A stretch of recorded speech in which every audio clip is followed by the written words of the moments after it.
Amen. Prenons nos Bibles. Dans Jacques 2. Ça t'intéresse d'être ami de Dieu? Jacques 2.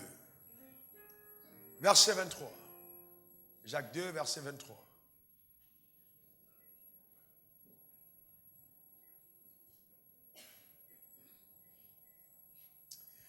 Vous y êtes? On peut aller ensemble à haute voix. Ainsi s'accomplit ce que dit l'Écriture. Abraham crut à Dieu et cela lui fut imputé à justice et il fut appelé ami de Dieu. Comment est-ce qu'il a été appelé? Et quelle est la raison pour laquelle il a été appelé ami de Dieu? Parce qu'il crut en Dieu. Et Dieu l'appela son ami. Allons-y dans Acte 13, verset 22. Acte 13, 22. Vous y êtes? On va ensemble. Puis, l'ayant rejeté, il la suscita pour roi David, auquel il rendit ce témoignage. J'ai trouvé David, fils d'Ésaïe, homme selon mon cœur, il accomplira toutes mes volontés. Donc Dieu dit de David, j'ai trouvé un homme selon mon cœur. Oh, que Dieu puisse dire une chose pareille de toi. Jean 15, verset 15.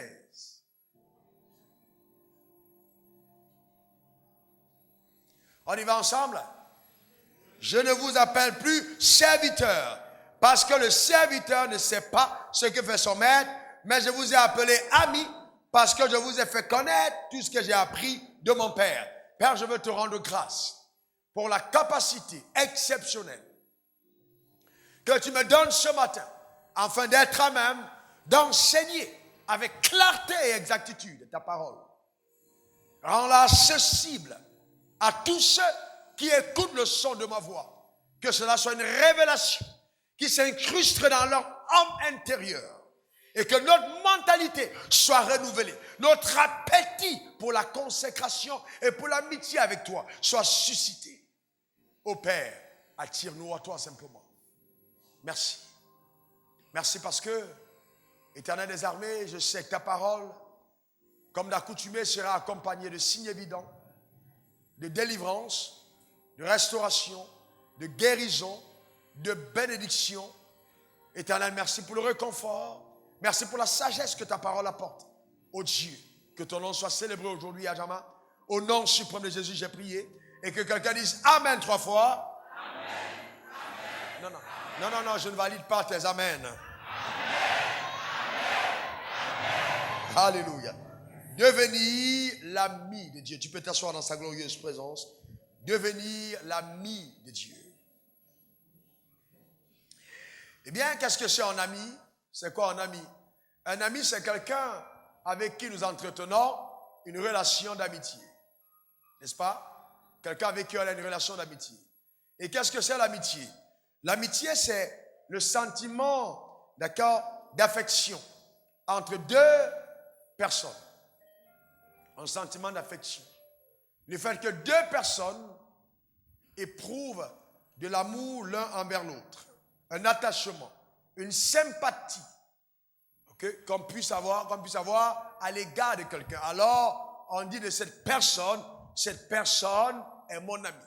Donc, devenir l'ami de Dieu, c'est quoi? C'est éprouver un sentiment d'affection à l'égard de Dieu.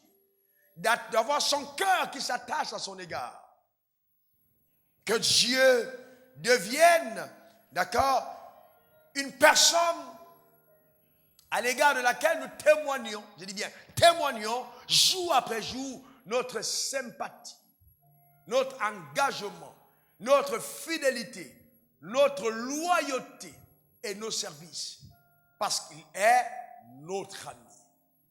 Donc Dieu veut notre amitié. C'est juste impressionnant de voir comment est-ce que certaines personnes dans le monde physique peuvent se vanter de certaines relations qu'elles ont. J'ai souvent été avec des gens et tout de suite, ils vous font savoir, j'étais chez le président hier. Le président m'a reçu. Un jour, un pasteur qui voulait me voir m'a dit, révérend Faux, je veux discuter avec toi. Mais il m'a donné rendez-vous à la présidence de la République, dans un petit salon isolé. Il voulait me montrer qu'il avait des connexions avec le président. Et quand je suis sorti de là, j'ai commencé à prier pour sa mentalité de petitesse. Souvent, certains complexes nous amènent à réagir de la sorte. Vous voyez, c'est très grave de voir que certains enfants de Dieu n'arrivent même pas à valoriser la perche tendue de Dieu à leur égard. Car Dieu, en nous sauvant, a besoin de notre amitié. Pourquoi? Parce qu'il était l'ami d'Adam. Il était l'ami d'Ève dans le jardin d'Éden. Il parlait avec Adam, c'était une relation d'affection. Il pouvait compter sur Adam pour l'extension de son règne sur la terre. Mais Adam l'a trahi. Donc en rachetant Adam, ou alors sa postérité, Dieu a l'intention de racheter, de ramener toute personne rachetée à la relation d'amitié. Ce n'est pas simplement le salut. Au-delà du salut, Dieu veut une amitié avec toute personne qu'il a sauvée. Mais hélas, beaucoup d'entre nous dans le royaume des cieux, une fois qu'on y arrive parce qu'on veut des maisons, parce qu'on veut des voitures, parce qu'on veut de l'argent, parce qu'on veut la protection, parce qu'on veut les bénédictions, parce qu'on veut ci, parce qu'on veut ça. Mais c'est très bien. Dans notre relation d'alliance avec Dieu, ces choses nous sont promises. Mais Dieu dit, ce que je veux en premier, c'est ton cœur. Pourquoi? Parce que je veux être ton ami. Voyez-vous? On peut être sauvé et aller au ciel sans jamais avoir été l'ami de Dieu. On peut prêcher l'évangile sans être ami de Dieu. Parce que vous devez faire très attention. Regardez le brigand à la croix. Il a été sauvé, mais il n'a jamais été ami de Dieu. Il n'a jamais eu le temps de qualité que moi j'ai eu avec Dieu. Jamais. Mais il est parti au ciel. Donc le ciel, pour moi en tant que croyant, je ne pense pas que ce soit simplement la chose que nous devons rechercher. Parce qu'il y a des gens qui iront au ciel sans avoir connu Dieu, comme vous et moi. Enfin, j'espère que vous connaissez Dieu. Et donc, vous voyez, donc c'est très important. Dieu a besoin d'une relation d'amitié. Il veut établir une relation d'amitié avec chaque personne qu'il sauve. C'est pourquoi la Bible déclare, l'heure vient, et elle est déjà venue, les vrais adorateurs adoreront le Père en esprit et en vérité. Ce sont là les adorateurs que le Père recherche. En fait, ce n'est pas seulement l'adoration que le Père recherche, mais les adorateurs. Parce que l'adorateur est forcément un ami. Si j'adore Dieu, si je cède mon cœur à Dieu, si je passe le temps avec lui, alors forcément, une relation d'amitié se crée entre Dieu et moi. Et Dieu a besoin de la relation d'amitié. Vous savez, on peut manifester les dons de Dieu, crier, prier pour les gens. Ils tombent sous la puissance de Dieu. Mais on n'est pas l'ami de Dieu. Écoutez-moi très bien. Les dons et l'appel de Dieu sont sans repentance. Le caractère est le témoignage de mon amitié, alors que la puissance est le témoignage de mon appel. Donc quand je manifeste la puissance, je prouve que je suis appelé, que Dieu m'a choisi. Mais le caractère prouve que j'ai répondu à l'appel et que j'ai choisi en retour d'être l'ami de mon Père. C'est ça l'amitié. C'est un choix. Donc on paye, on prie pour devenir amis. D'accord? On s'investit pour devenir amis. Et donc c'est triste de voir comment est-ce qu'on a transformé notre relation avec Dieu en relation de mendicité. Non, Dieu n'a jamais voulu faire de toi un mendiant, mais il a voulu faire de toi un héritier. Dis à quelqu'un, je suis un héritier. Dis à quelqu'un, je suis un héritier. Alléluia. Amen, c'est très important de le comprendre. Nous sommes des héritiers de Dieu. Nous sommes des héritiers. D'accord? Nous avons un héritage en Dieu. Lève ta main droite, dis j'en suis conscient, j'ai un héritage en Dieu. Dis-le encore. Vous voyez, donc c'est important de le comprendre. Alors maintenant, qu'est-ce que c'est un ami? L'ami c'est quoi? Regardons un peu les caractéristiques d'un ami. C'est quelqu'un qu'on aime et qui nous aime. C'est ça l'amitié. Donc on aime et il nous aime. Donc c'est ça l'ami. Il existe une relation d'amitié parce qu'il y a l'amour. On ne peut pas parler d'amitié sans amour. Le fondement de l'amitié, c'est d'abord l'amour. Ensuite, c'est quelqu'un sur qui on peut compter. On peut compter sur lui ou sur elle. C'est ça, un ami. C'est pourquoi Dieu a pu dire à Abraham, donne-moi ton fils, ton unique, celui que tu aimes, Isaac. Il pouvait compter sur Abraham parce qu'Abraham était un ami. Il pouvait utiliser Abraham dans sa stratégie d'extension. Voilà, c'est ça justement, d'accord, un ami. On peut compter sur lui. C'est différent donc des personnes qui se connectent à toi uniquement parce qu'elles veulent profiter de toi. Bien aimé, dans une relation, s'il n'y a qu'une seule personne qui donne, ce n'est pas une relation d'amitié, c'est une relation, comment je vais dire, de profiteur.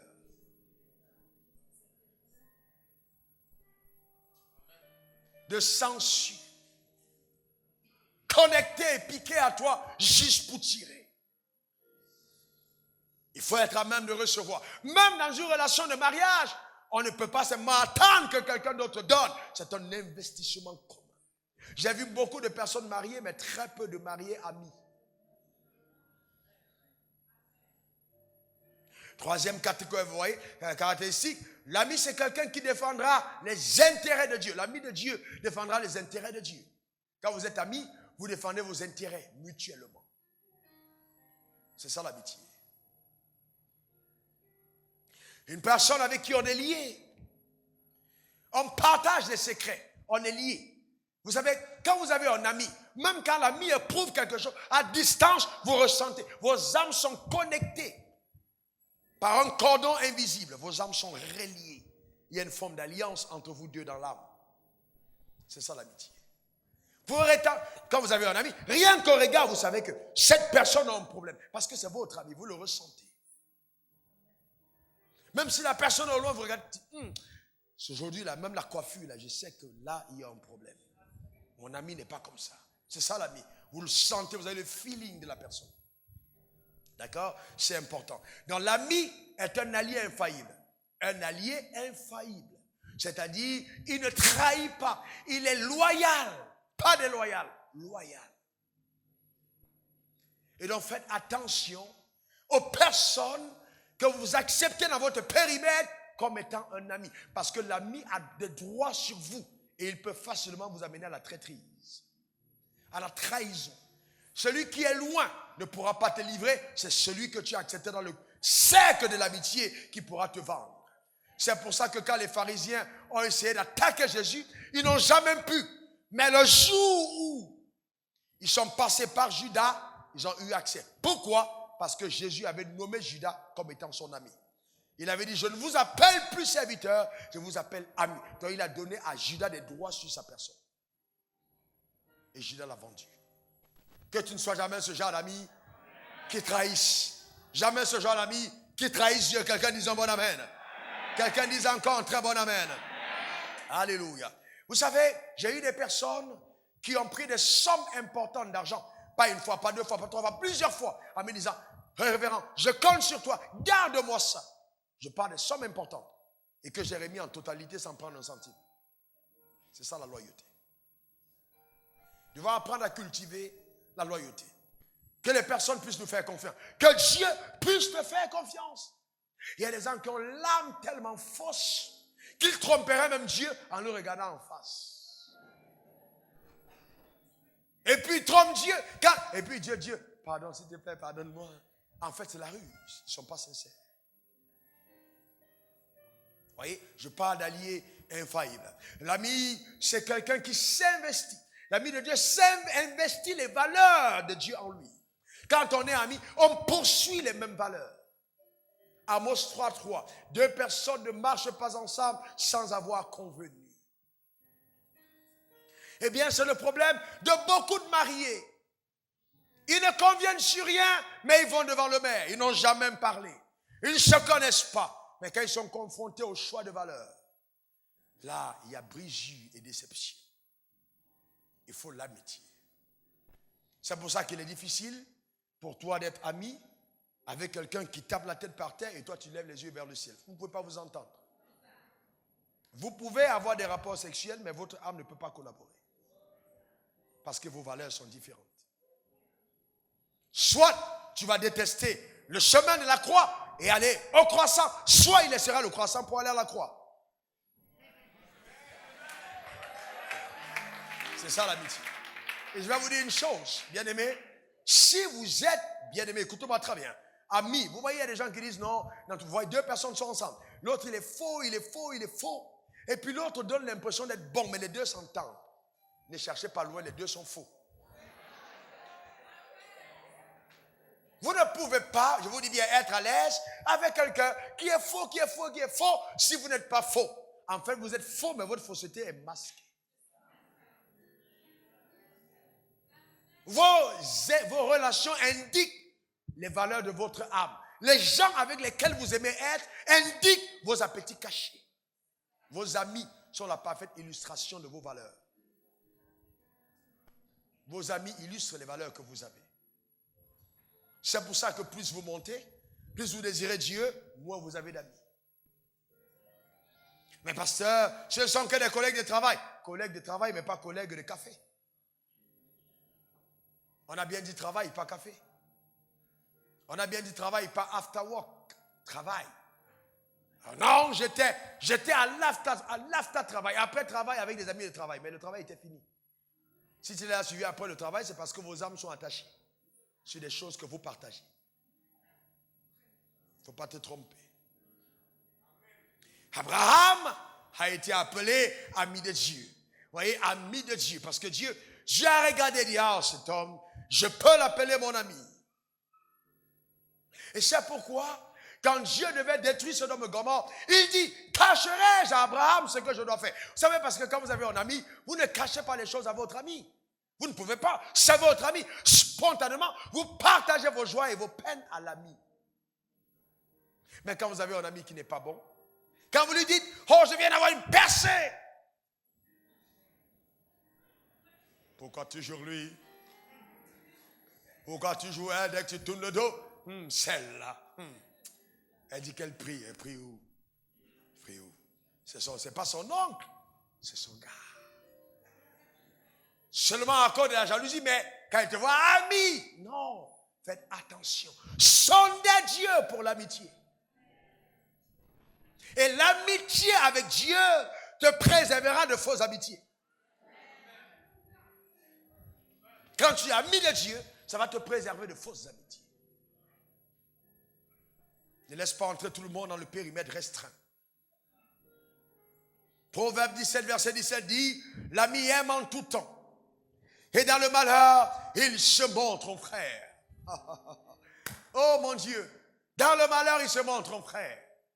Quand vous avez les avoirs, quand vous avez des positions, quand vous êtes élevé, tout le monde veut compter parmi vos amis. Mais dans la détresse, la Bible dit, celui qui est dans la détresse, même ses amis le fuient.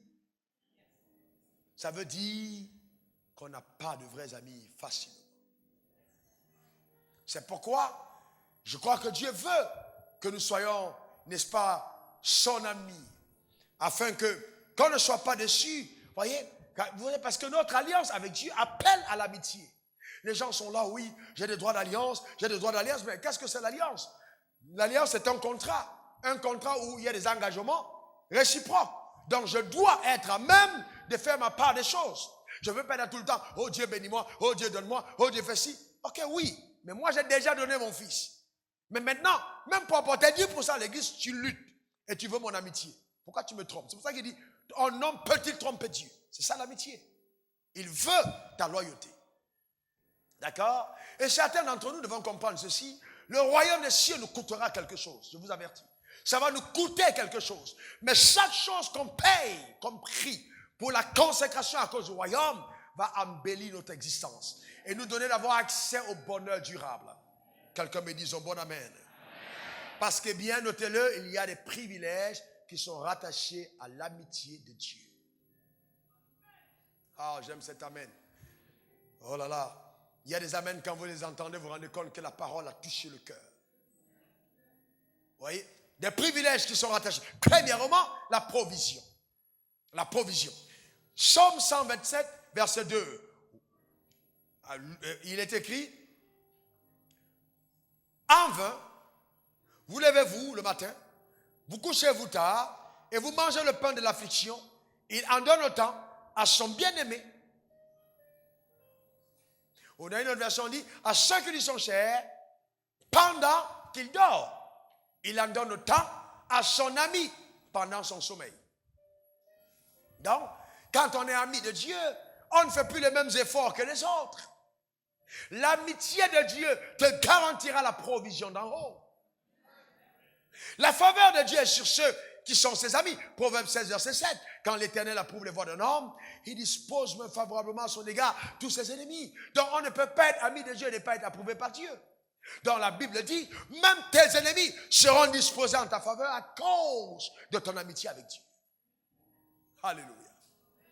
Les gens m'ont souvent dit, oh pasteur, on n'arrive pas à comprendre. Dieu est toujours serein. Oui, mais j'ai Dieu pour ami. Qu'est-ce qui peut m'ébranler? Le Tout-Puissant est à mes côtés. J'en suis conscient. Un jour dans ma voiture, tandis que je conduisais moi-même au Cameroun, un soir, j'étais allé en mission. J'étais moi-même au volant. Et j'entends une voix qui me dit au carrefour de Bogota, jamais oublié ce jour. Si je te perds sur la terre, j'aurais beaucoup perdu. C'était l'un des plus beaux compliments que Dieu m'ait fait. J'ai pleuré ce jour. Vous savez, vous entendez Dieu vous dire, tu comptes pour moi. C'est fort, hein? Tu comptes pour moi. Ça dit, j'en ai les larmes aux yeux, tu comptes pour moi. Bien aimé, je ne peux pas avoir le sommeil léger ou alors aller dormir alors que je sais qu'il y a quelque chose que Dieu me demande de faire parce que je veux satisfaire mon ami. Vous comprenez? C'est juste une question d'amitié. Ce n'est pas une question de récompense. Je suis tellement conscient de son existence que lui faire plaisir, ça fait partie de mes choses les plus précieuses que je recherche. C'est pourquoi j'ai décidé de mon vivant. Je n'achèterai jamais un micro contrefait. Je ne viendrai pas poser un truc de moins de qualité en disant je le fais pour l'Éternel. Jamais. Pour moi, je peux le faire, mais jamais pour l'Éternel. Parce que c'est mon ami et je veux l'honorer. Vous comprenez? Je recherche l'amitié de Dieu et je veux préserver. Il me l'a accordé. Quel privilège d'avoir l'amitié d'un si grand Dieu. Pour moi, c'est une faveur. La protection est sur toi quand tu es l'ami de Dieu. Genèse 12, verset 3. Je bénirai ceux qui te béniront. Je maudirai ceux qui te maudiront. Bien-aimé, vous voulez voir qui va être maudit sur terre? Regardez les personnes qui me maudissent. Elles seront toutes maudites. Je ne sais pas si tu peux dire la même chose. Est-ce que quelqu'un comprend de quoi je parle? Ce n'est pas une question que je... Non, tu me maudis, tu es déjà en train de te maudire. Celui qui te maudit en tant qu'ami de Dieu perd son temps. La malédiction retournera sur lui. Au nom suprême de Jésus. Donne-moi ton meilleur amen. Il veut manger le quai de genou de l'homme. Ils vont manger leur propre chair. Tu n'es pas le bar pour qu'on en fasse, n'est-ce pas, une brochette. Ou le bœuf pour qu'on en fasse un bouillon. Personne ne goûtera à ta chair. Personne ne te mangera en sorcellerie. Parce que tu comptes parmi les amis de Dieu. Donne-moi un bon amen. Regardez ce qu'il dit dans Deutéronome 7, verset 23-24. L'Éternel, ton Dieu, les livrera et les mettra complètement en déroute jusqu'à ce qu'elles soient détruites. Ouh là là là là là là. C'est fort ça, Deutéronome 7, 23. 24, il livrera le roi entre ta main. Et tu feras disparaître leur nom du dessous des cieux. Et aucun ne tiendra devant toi jusqu'à ce que tu les aies détruits. C'est-à-dire que quand tu es un ami de Dieu, il te donne la victoire sur tes adversaires. Et que cela soit ton partage au nom suprême de Jésus. L'amitié avec Dieu vaut mieux que l'argent et l'or. Moi, j'aime son amitié. L'amitié avec Dieu t'ouvre les portes du vrai bonheur. Les gens ont cherché le bonheur derrière l'argent, d'autres ont cherché derrière l'or, d'autres ont cherché derrière les promotions, mais moi je l'ai trouvé en Dieu. C'est incroyable l'amour de Dieu. D'accord? Vous voyez, il y a aussi la révélation de sa parole, comme privilège. 1 Corinthiens 2, verset 9. Mais, comme il est écrit, ce sont des choses que l'œil n'a point vues, que l'oreille n'a point entendues, et qui ne sont point montées au cœur de l'homme. Des choses que Dieu a préparées pour ceux qui l'aiment. Pas pour ceux que Dieu aime, mais pour ceux qui l'aiment. C'est-à-dire, Dieu prépare ces choses pour ses amis. La révélation. Les choses que l'œil n'a point vues, que l'oreille n'a point entendues. Alléluia. Il y a des gens qui m'ont dit, oh pasteur, quand je t'écoute tous les jours, mon cœur est en feu. Comment est-ce que tu lis ta Bible? Comment est-ce que tu dors? Un jour, je suis sorti du séminaire au Gabon. Et le pasteur, assistant de l'église, est venu dans ma chambre. Il m'a dit, je voulais juste voir où tu dors. Montre-moi la position que tu as sur le lit la nuit. il était sérieux. Il dit, parce que quand je t'entends parler, j'ai l'impression que je ne lis pas ma Bible. Mais vous savez, je suis un adorateur, j'aime Dieu. Donc il y a des choses que moi-même, je n'ai jamais imaginé que je pouvais entendre. Et que je pouvais savoir, mais je les ai parce que Dieu confie les secrets à ses amis. L'amitié avec Dieu, c'est la clé de beaucoup de choses. D'accord? Recherchez l'amitié, bien-aimé. Amen. Recherchez l'amitié avec Dieu. Cela va vous préserver de beaucoup de choses. Ensuite, la délivrance. La délivrance, Jean 11, verset 11. Et regardez bien ce texte, Jean 11, 11, je vais vous montrer quelque chose. Après ces paroles, il dit, Lazare, notre ami, dort. Waouh. Je vais le réveiller. En fait, tu veux moi bien, les amis de Dieu ne meurent jamais, ils dorment. Vous n'avez pas compris. Les amis de Dieu ne meurent jamais, ils dorment. C'est parce que Lazare était un ami qu'il dit, il dort. Et moi, j'ai besoin de lui. Lazare, tu vas m'accompagner au cimetière, pas le contraire. J'aime ton amitié. Ceux que j'appelle amis sont peu nombreux. Lazare, tu ne peux pas rester là où tu es. Lazare, sors. Lazare est revenu à la vie parce qu'il était ami de Jésus. Amen. Et donc, vous savez, c'est ça, la même chose. Quand toi, tu iras dans le sommeil, les gens vont pleurer en disant que toi, tu es mort. Mais Dieu dit non, tu dors. Parce que les amis se réveilleront.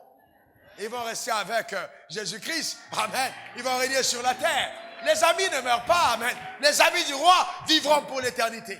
Alors que ceux qui sont ses ennemis vont être tous les jours en train de se gratter dans le feu. Ça brûle, ça pique. Il n'y a plus de climatiseur. Si le ciel t'a raté, l'enfer te prendra. On n'a pas besoin de prophétie. C'est l'un ou l'autre. Mais moi, je suis un ami de Dieu, ma place au ciel. Il dit à ses amis, ne vous inquiétez pas, je m'en vais vous préparer une place afin que là où je suis, vous y soyez aussi.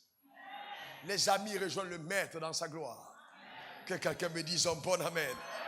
Alléluia. Pose la question à ton ami, à ton voisin d'à côté. Est-ce que tu es vraiment l'ami de Dieu? Alors, vous savez que l'ami de Dieu, l'amitié de Dieu va exiger des choses de nous. Vous le savez? Ça va demander quelque chose. Le mot amitié vient du mot âme. Le ciel de nos émotions, de nos pensées, de nos sentiments. Donc l'amitié demande quelque chose. On paye le prix pour l'amitié. On s'investit dans l'amitié. Donc ça va exiger quelque chose. Dans 1 Samuel 18, verset 1 à 3, la Bible dit, David avait achevé de parler à Saül. Et dès lors, l'âme de Jonathan fut attachée à l'âme de David. Et Jonathan l'aima comme son âme. Voyez-vous, donc Jonathan a aimé David comme son âme. Vous savez qu'il y a des connexions sur la terre qui sont divinement établies. Il y a des gens, vous les rencontrez, vous ne pouvez pas les détester.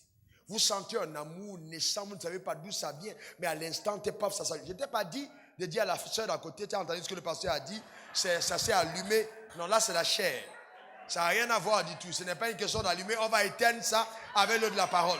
Ça, c'est le faux feu qui risque de te faire brûler jusqu'à l'enfer. Ce n'est pas de ça que je parle. Je parle des amitiés saines et pures. Est-ce que quelqu'un comprend de quoi je parle? Alléluia. Amen. Donc, Jonathan aima David comme son âme. Aujourd'hui, les gens qui nous taxent d'homophobes disent, même dans la Bible, David était avec... Non, ce n'est pas de ça qu'il s'agit. Il aima comme son âme. Ils ont fait alliance. Et Jonathan a renoncé au trône et il a donné à David. C'est son ami. C'est son ami. Il dit non, je sais que Dieu est avec toi. Prends cette place. C'est toi qui as choisi.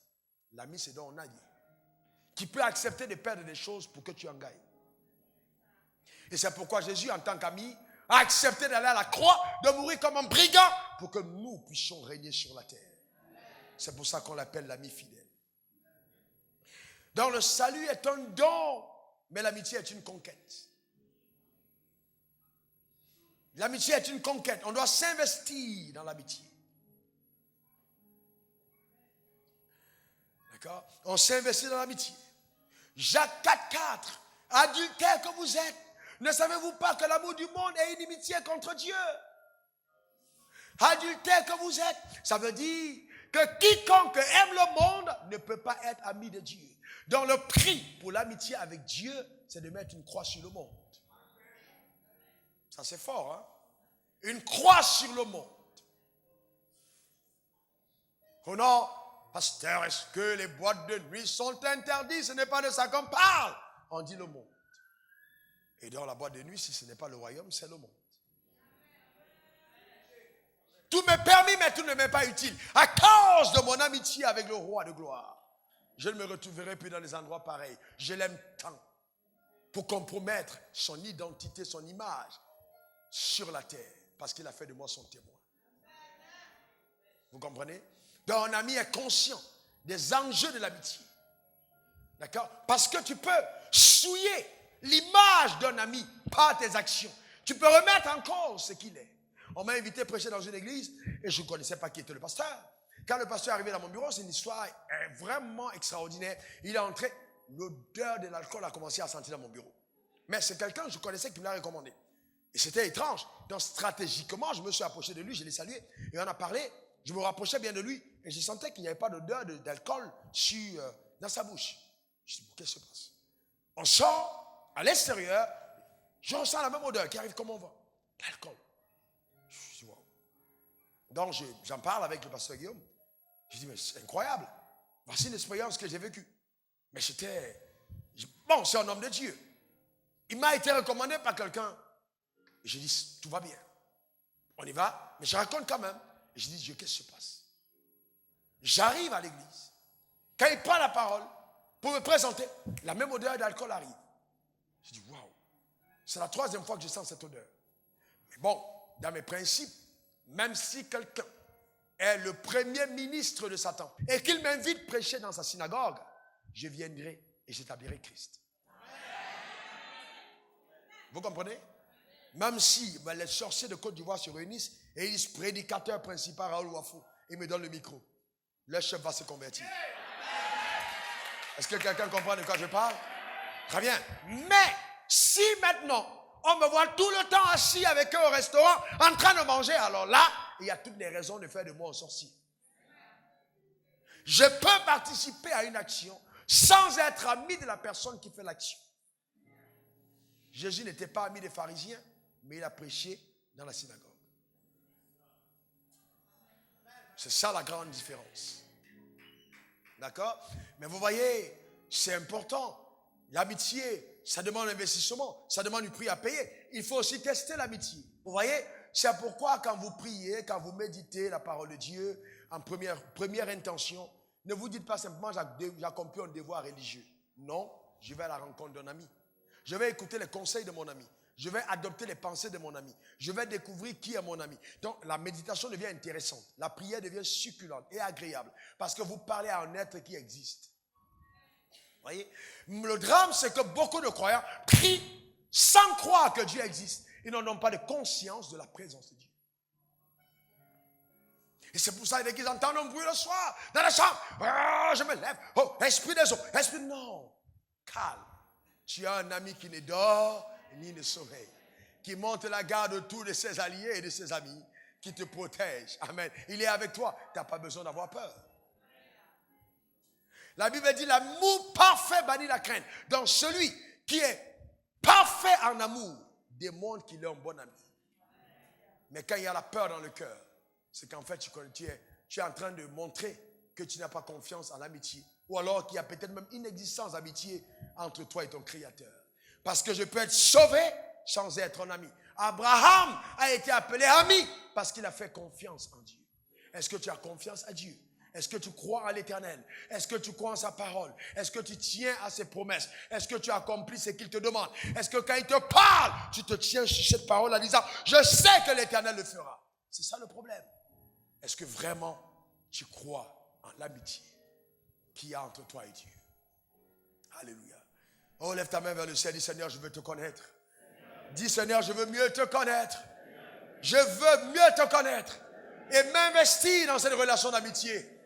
Paye le prix, Seigneur, pour te servir dans une autre dimension de passion, de consécration dans ma génération.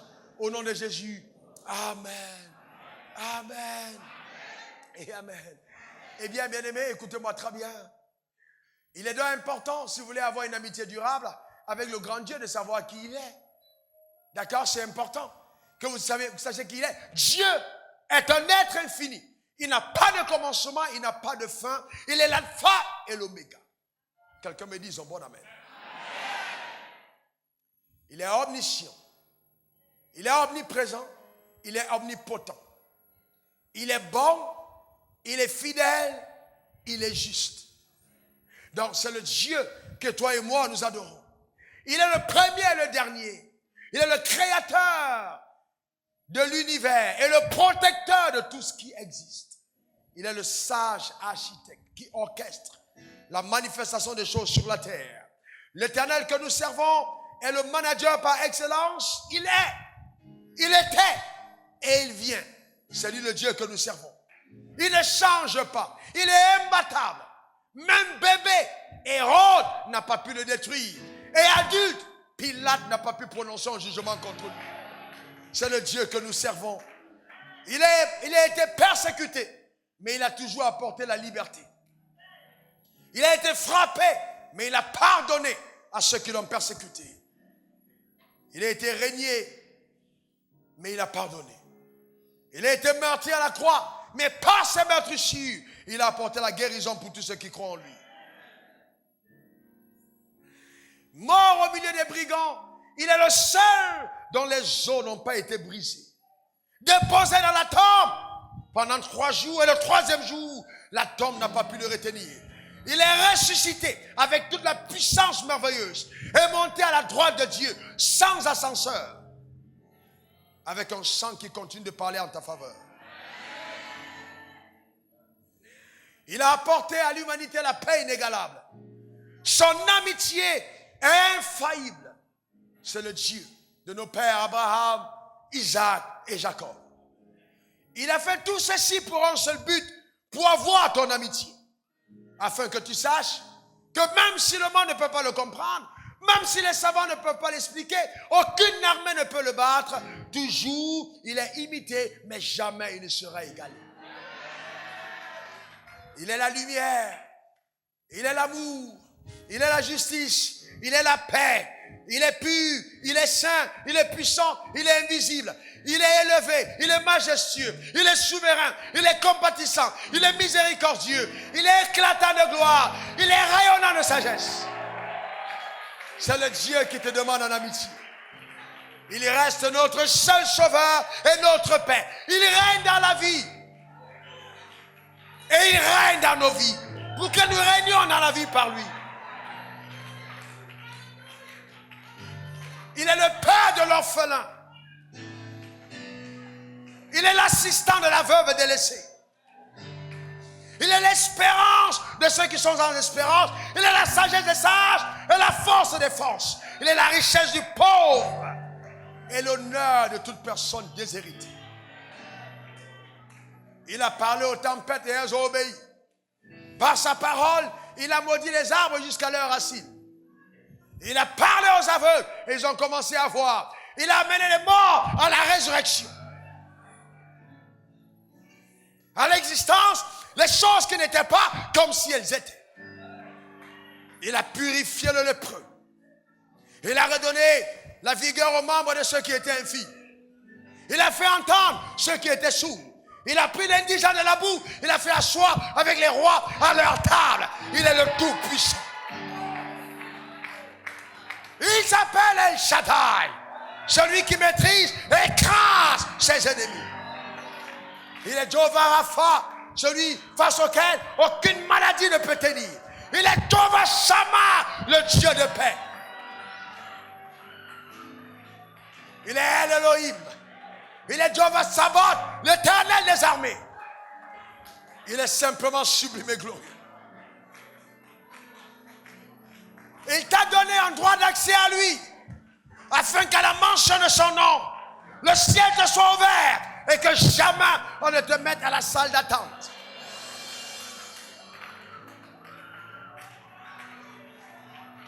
Il est merveilleux. Il est puissant. Il est glorieux. Il mérite notre adoration. Il ne te laissera jamais tomber. Il n'abusera jamais de toi. Il ne te trompera jamais.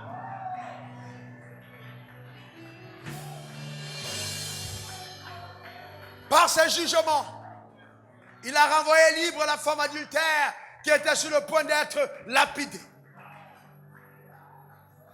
Il a donné aux nations égarées et sans Dieu d'entrer dans l'alliance par sa miséricorde. Il est juste incomparable. Il est juste incomparable. Il est juste incomparable. Il a vu que son amour était exigeant. La loi était exigeante. Sa justice demandait que tu obéisses à la loi. Mais par son amour, il a pourvu au sacrifice pour te priver de l'existence de la loi et de le connaître par la foi. Il est simplement sublime. Que quelqu'un élève sa voix et bénisse le nom de ce Dieu. Écoutez-moi très bien. Les occultes, de vos moments, les occultes ne peuvent pas mentir à son sujet. Les sectes qui fleurissent ne peuvent pas l'égaler. Il est simplement unique. Il n'y a aucun autre qui est comme lui. Il est la joie de ceux qui avaient cessé de rire, de ceux qui ont longtemps pleuré. Il est le libérateur des prisonniers. Quand tu as peur, il est ta confiance et ton courage. Quand tu es perdu, il s'appelle le chemin. Quand tu es dans le noir, il s'appelle la lumière. Quand tu es blessé, il panse tes plaies. Quand tu es malade, il est ton médecin. Quand tu es abattu, il apporte la consolation. Quand tu as faim, il te donne à manger. Face à tes ennemis, il combat à ta place. Face à tes accusateurs, il devient ton avocat. Il a dans sa bouche la sentence finale. Quand il prononce un verdict, il est irrévocable. À ce Dieu-là, rien n'est impossible. Rien n'est impossible. Et rien n'est étonnant de sa part, car il est l'admirable. Il nous a donné d'avoir accès à lui par son Fils. Quand tu l'appelles, il répond. Il est l'ami fidèle. Celui qui le cherche le trouve, s'il le cherche de tout son cœur. C'est ça notre ami. C'est celui que je te recommande. C'est celui que je prêche. C'est celui que j'ai connu. C'est celui qui t'a délivré. C'est celui qui a payé le prix pour toi. C'est celui qui règne à jamais. C'est celui qui est assis à la droite de Dieu. Il est juste admirable. Il est juste incomparable. Il est juste glorieux. Élève ta main vers le ciel et bénis l'Éternel ton Dieu. Exalte le Tout-Puissant. Bénis l'Éternel le roi de gloire. Alléluia. Oh, ouais. Yes, Lord.